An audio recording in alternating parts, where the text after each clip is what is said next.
আজকে রান্না বান্না কি করেছি দেখিয়ে দিই, একবার দেখিয়েছি তবু ফাইনাল লুকটা দেখিয়ে দিই। গামলা ভর্তি ভাত আছে, এখানে আছে তেল পটল, যেটা খেতে খুব সুন্দর হয়, একবার খেয়ে দেখবেন। নামানোর আগে একটুখানি চিনি ঘি গরম মশলা দিয়ে করবেন, খুব সুন্দর হয়। মানে নামানোর আগে একটু ঘি দিয়ে দেবেন, এটা দিয়েই আপনি এক থালা ভাত খেয়ে নিতে পারবেন, কারণ এত টেস্ট হয় এটা খেতে।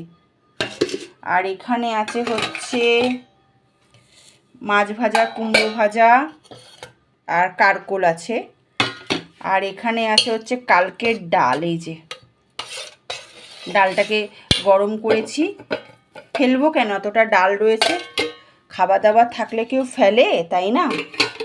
একবার এরকম আলু দিয়ে গোটা গোটা পটল দিয়ে রান্না করে দেখবেন, তারপরে আমায় কমেন্ট করে জানাবেন। খুব টেস্ট হয়, খুব টেস্ট। দেখিয়ে নিলাম আজকে কী রান্না বান্না। আর এখানে তো লেবু আছেই, লেবুটা একটু কেটে নেব। তাহলে দেখিয়ে দিয়েছি, রান্না করে খাবেন একবার, ঠিক আছে? এরকম করে দেখুন কি টেস্টি হয়েছে দেখতে।